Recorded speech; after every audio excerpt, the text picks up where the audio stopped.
If you want to save yourself a lot of time when completing your year-end performance review, this is the podcast episode for you. In this episode of the show, I am going to be walking you through the step-by-step process that I taught recently at my 360 Leadership Summit in Spa. And I thought, why not just be really generous since it's nearly Christmas and give you the exact steps that my clients are taking right now to ensure that they are able to advocate for themselves at the end of the year.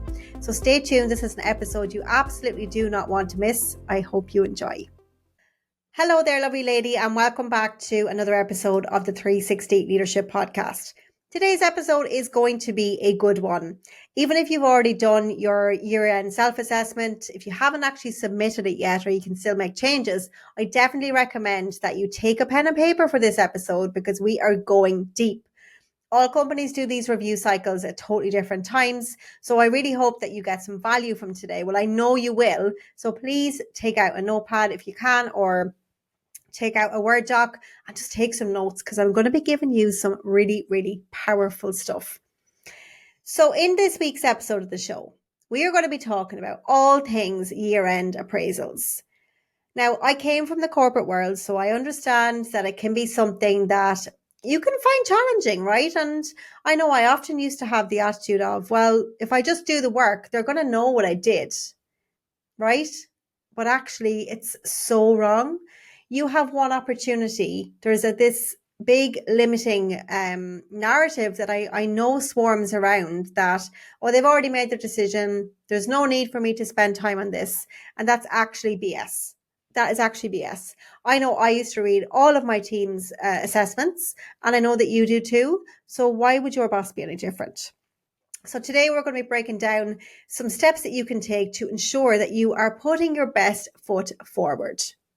So let's just jump into it. So before I do though, can I ask you one little favor? Because we're friends, we're podcast pals. Could you please rate and review this show for me? Because my team and I put so much effort into the show. Every week I show up, even though I'm sick right now, to try to give you some valuable content. And if you could just literally click that little 5-star rating and tell all your friends about it, it will really help us to spread the message to more women. I would really appreciate it and love you forever. Okay. Now, on to the main part of the episode. I'm just going to get into it. We are going to talk about you owning your achievements. You work your ass off all year long. You keep the show on the road. You solve problems. You show up day in, day out. Even if you've got your period or you're feeling hormonal like I am, I'm menopausal at the moment, you still show up for your company, for your organization, and for your team. And what I really don't want you to do is feel tired at the end of the year and just go, oh, I couldn't be bothered, because you've got to bother. Okay. The boys are bothering and we're going to bother as well. So the first thing that I invite you to do to make this super simple is to reflect on 3 to 5 wins that you have achieved and your team under your leadership. And what I would love you to do is to include both qualitative and quantitative results that link to the company goals. Now, what I mean by that is what you've got to do is you've got to get really intentional and strategic with your language that you're using about how your contribution and your leadership directly impacted the company bottom line, the company strategic direction, or whatever the big initiatives are that you are working on in your site or in your region. And what's more important than that might be easy for you to list out tangible wins, is the how behind you did it. I remember when I worked in the corporate world, I was sharing this recently at my event. I think I had one person who left my team in 8 years. Now, I didn't think that was an achievement because it was just how I rolled, but it was afterwards when I left, I got some feedback, that they really, really missed me. People started, to use the phrase dropping like flies. And I know now, as I look back, that there was a lot of strategy in how I led my team. There was a lot of things that I did in terms of the how, like I would have been very flexible with them before flexibility was allowed. I did a lot of things under my own discretion because I was always so focused on results, but also taking care of my team. So I was less of a clock watcher than some other people. But as a result, like my team were really high performing. We had green KPIs like all of the time for years and years and years. And again, I didn't own it. I just thought, well, everyone does this, but everyone didn't do that. So that's my invitation for you, is that if you're doing really good work and there's something that you can show tangibly, like green metrics for a period of time, you want to show how under your leadership you made that happen, okay? And you would say things like, through working with my team and through developing and coaching and mentoring my team, give powerful examples of a specific team member maybe that you supported, and that will really, really help you to stand out as a leader. And then also show your own contribution, okay? So 3 to 5 top wins and make them tangible. The second thing then that I invite you to look at is, right, you're going to have a look at the actual 3 to 5 wins that link to the company goals and the bottom line. The next thing as a leader is you are responsible for developing your team. So if you're a people leader, and I know most of you are responsible for leading and developing your team. I invite you to reflect on how you've developed your team members over the past year and what skills have they gained? How have they grown? And how can you link that to employee satisfaction and strategic retention? So again, it's all about you getting really intentional and strategic about this. And I know you want to be more strategic, and this is strategy, okay? Your strategy here is to show how your results and your leadership have directly linked to a specific metric that's important for your company, because it is, right? We just don't always make that link. So let's say you have a pulse survey, or you have some sort of an internal survey where you can see that your particular area has performed maybe better than another one. Leverage that, ask for the results, poll your team members yourself, and try and have some sort of a, employee satisfaction way of measuring that. And then also look at retention. Let's say, for example, you prevented somebody from leaving who's actually top talent due to a strategic measure that you took in terms of coaching, mentoring, developing them. Call that out, because that's exactly what's expected of senior leaders, okay? And if you just see this as part of your day job and you don't actually talk about it or promote the how behind it, no one's going to know. The third thing then that I invite you to reflect on is innovation and problem solving. All great leaders innovate, they create, they solve problems, and they're constantly being agile as the market changes and the business landscape changes, which it is all of the time. Think about moments where your leadership led to innovative solutions or improved processes, and then directly talk about innovation.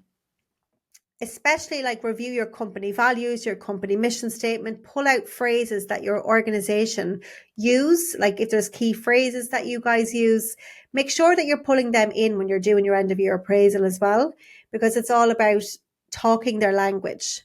So think about the innovation. What problem did you solve? What techniques did you use? Did you have a tool that really helped you? Share it. Share all of the detail. So powerful.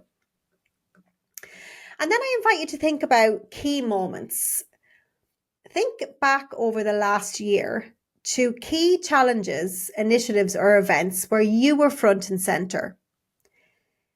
Was there a really big customer or supplier issue that you were front and center at and you were able to resolve with the team? Was there a really important board visit where you presented to the board and maybe as a result, your company got extra investment?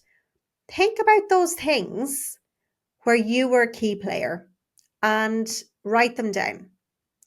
And then think about what specific skills or strengths did you use to shine. And again, as women, we're not great at saying about our skills and our strengths, but actually you've got to. That's why you'll hear me all the time saying things like, I'm a multi-award winning executive coach. I'm triple certified. I have over 750 coaching and training hours. You'll hear me use numbers like that, because if I don't share my credibility and my authority and say things like I've been featured in Forbes, I've been sought out by big publications, I've been, coaching Fortune 10 company executives. If I don't say things like that to you, you don't know. It's exactly the same thing for you. What's your authority? What's your credibility? What strengths are you using in your organization? List them out. And then finally, to kind of summarize it all, when you have to kind of do your summary at the start, you would say something like have a 2 or 3 sentence statement that highlights your leadership impact and your personal growth over the past year, and really emphasize how your team's success is as a direct result of your leadership. And it's really important to when I did my summit, I gave the girls some self-advocacy power phrases, which they are absolutely loving. And I know they're going to convert really well for them, that they're going to really get the recognition they deserve.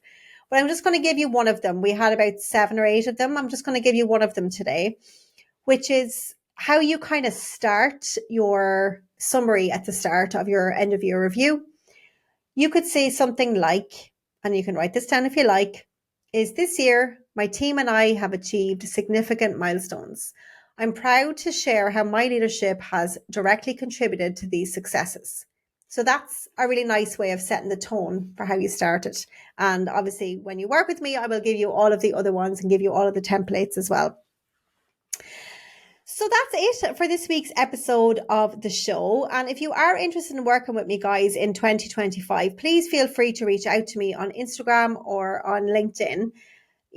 Leadership in life does not have to be as difficult as we make it. It doesn't have to be stressful. It doesn't have to mean overthinking and worrying and doubting yourself and bringing work home. You can just come to me, okay? So reach out to me on Instagram or on LinkedIn if you're interested in learning more about working together.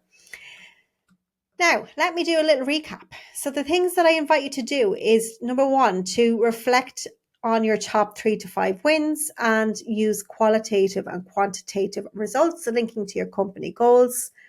Number 2 is to look at your team development, reflect on how you've developed your team members over the last year and how can you link that to some metric or something tangible. Number 3 is to consider innovation and problem solving. So identifying those moments where, you really shone and you were able to improve processes or come up with new innovative solutions. Number 4 is key moments. So think back on those key big problems or really high visibility meetings that happened over the year where you were able to shine and create a result. Absolutely jot them down. And then finally, to come up with your kind of summary of way of introducing it, you would say something like, this year, my team and I have achieved significant milestones, and I'm proud to share how my leadership has directly contributed to these successes. So there you have it. I know you find this valuable. I hope you've taken some notes. Come and let me know. I love, love, love when I hear you guys send me LinkedIn or DMs on Instagram. Literally just send me a voice note and be like, Lucy, I listened to the show. I got a lot of value from it. Come and tell me, because the more I hear from you, the more I understand what kind of content you want to hear in the show, so I can keep showing up for you every single week here on Wednesdays. And finally, can you please do me a favor and just send this episode to your female leader colleagues?